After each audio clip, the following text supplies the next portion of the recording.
Chapter 1 will be organizing data. What we're going to do here is take a large set of data and basically put it into kind of a table type format or something called a distribution. So you can see right here, right away, three types of distributions are labeled.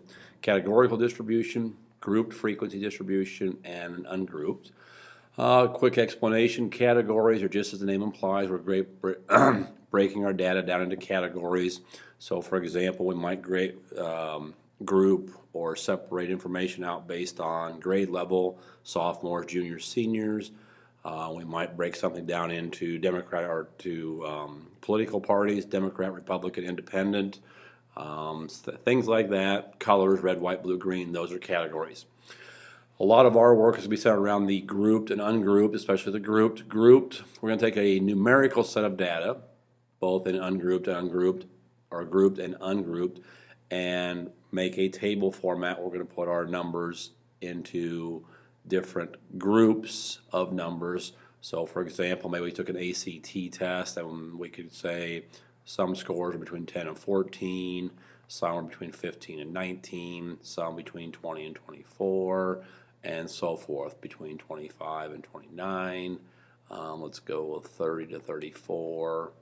And even though 36 is the perfect score, we'll go 35 to 39.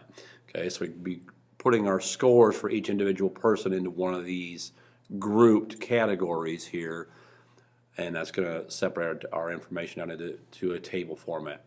Ungrouped just means that each of these numbers, each test score by itself would be a class. So we might have a score of 19, a score of 20, a score of 21, 22, and so on. So we're going to break our data down into that format. With a group distribution or any of our distributions, we'll have these five categories or these five columns listed. Class limits, or I just put up there the 10 to 14, the 15 to 19, something like that. Those will be our classes. Boundaries have one more decimal place in a 5. So for these two classes, I'd have 9.5 to 14.5, and I have 14.5 to 19.5. What our class boundaries show is simply our data being continuous. It plugs in those decimal values, decimal gaps in between. It's also somewhat useful in the graphing process we'll take a look at later. Our tally marks will put each of our scores into one of those classes.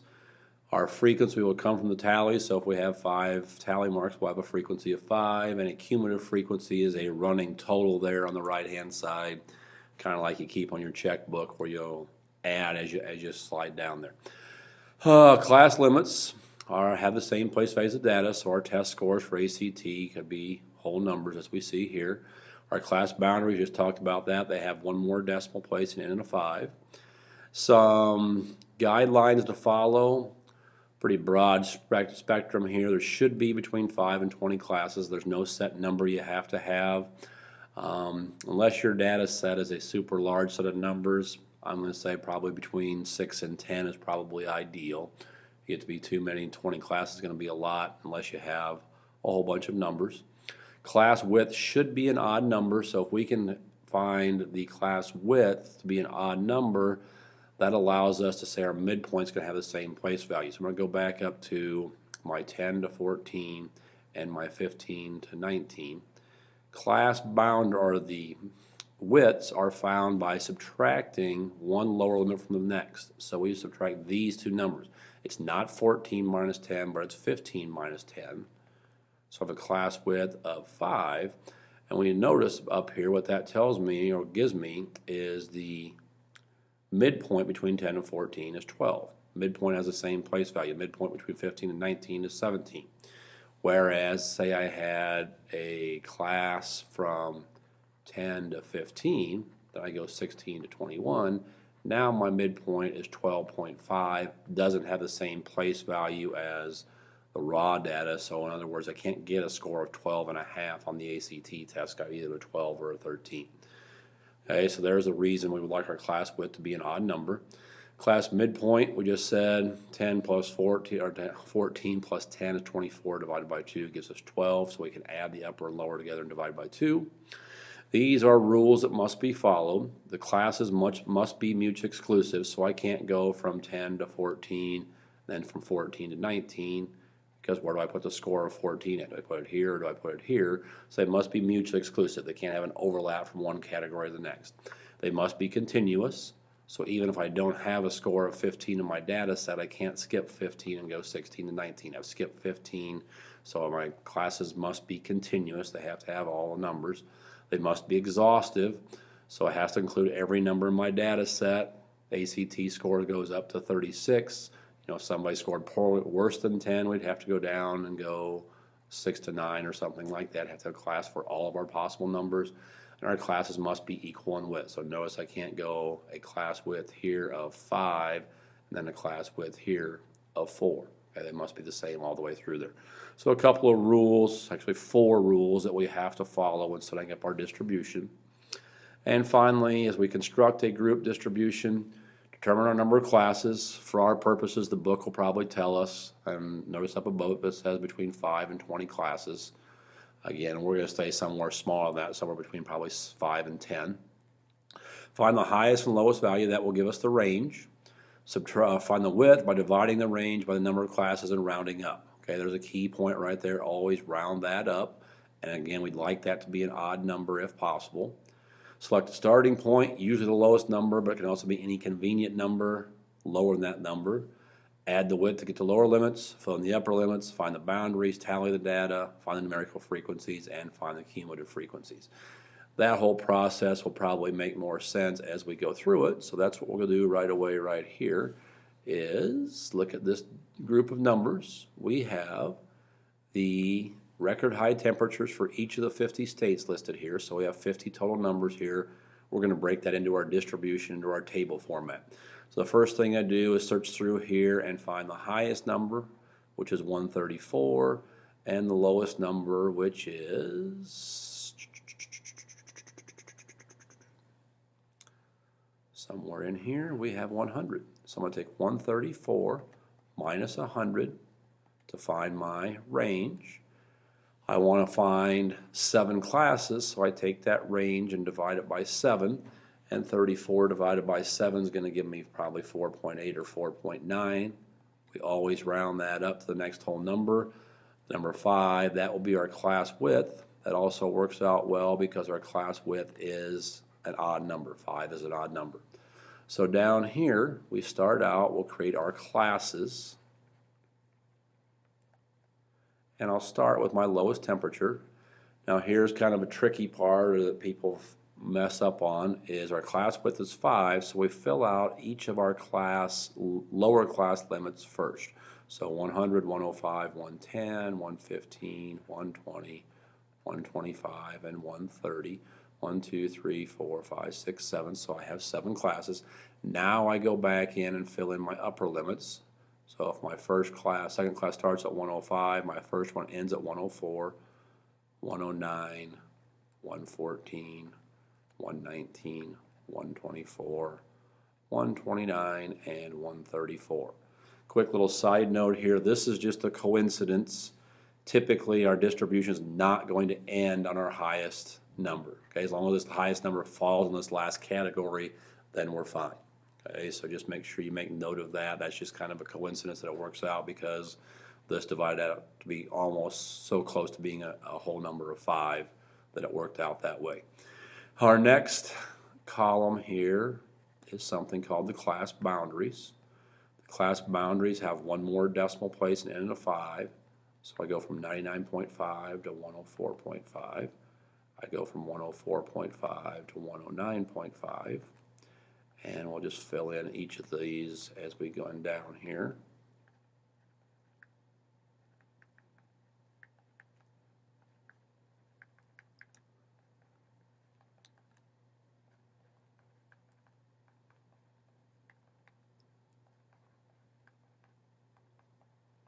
Okay, so again, our boundaries have one more decimal place and a 5. Again, it essentially plugs in those decimal gaps in between 104 and 105 to show our data being continuous. Probably more importantly, it is used in the graphing process, makes our graphs a little bit smoother here in our next section. So now all we're going to do is take each of these numbers and place them into their different classes. So 112 goes here, 100 goes here, and so on. So I'll just take a quick minute, I hope, and plug those in. My table's not real great down here, so it might be a little bit of a struggle to get those in the right spot. So hopefully I take my time and do this the correct way. But you can just follow along as I plug those into each of their different classes.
Okay, so hopefully I have those all in the correct classes now. From here, all we do is put in a frequency column. The frequency is just our total number of tallies. So you can see I have 2 tally marks there. I have 8 there. I have 18. I have 13. I have 7, 1, and 1. And our last column is called a cumulative frequency column. That's also going to serve as a check to make sure we have everything correct because it's just a running total. I started out with 2. 2 plus 8 is 10. 10 plus 18 is 28. 28 plus 13 is 41. 41 plus 47 is 48. Plus 1 is 49. And plus 1 is 50. So we have all 50 states listed in there. So there's our table format or a grouped distribution for our set of data, for in this case for our record high temperatures in the 50 states. Okay. Now again, it doesn't have to look exactly like this. Maybe we started at 99 or something like that, but it should look very similar. We do want our class width, if at all possible, from here to here to be an odd number, which it is. It goes from 5, so notice there are 5 all the way through there. Then we've separated our data out into each of these different classes. Okay, so one more time here. We have the data for the number of miles per gallon at 30 selected SUVs obtained in the city of driving.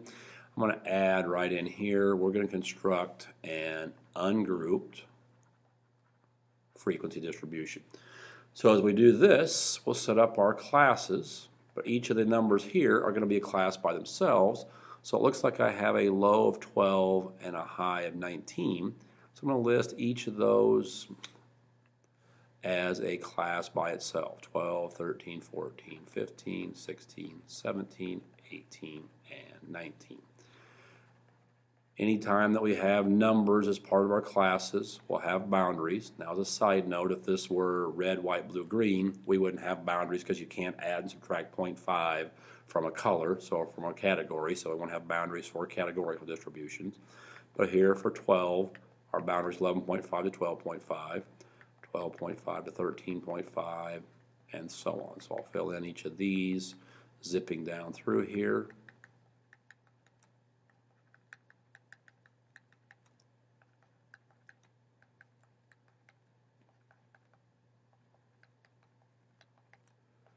And as we finish this off, those boundaries again, probably used in the graphing process more than anything.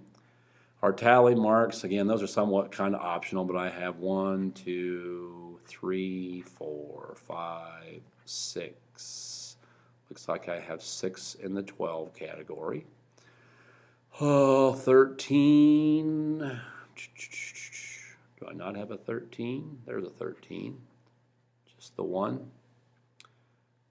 Okay, 14, 1, 2, 3.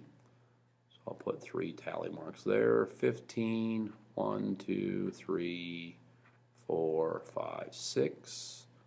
1, 2, 3, 4, 5, 6. 16, 1, 2, 3, 4, 5, 6, 7, 8. 2, 3, 4, 5, 6, 7, 8. 17s, 1, 1, just 1. 18s, 1, 2, 3. And I missed a 17, so let's go back up here. And 19s, there's 119 there, and that looks like it might be it. So hopefully our other columns will make sure I have all those numbers in there. 6, 1, 3, 6, 8, 2, 3, and 1. And the setup of these is not always has to be these numbers, but the cumulative frequency helps us with our graphing the number 1 in our next section, but also serves as our check here. So 6, 7, 10, 16, 24, 26, 29, and we have all 30 in there. So there is an example of an ungrouped distribution. The one we did not do was a categorical. Again, categories red, white, blue, green. We wouldn't have the boundaries. Everything else would look very, very similar. We just break those numbers or those categories down into our different classes and put our tally marks in there along with our frequencies. So there's our look at distributions, grouped, ungrouped, and categorical.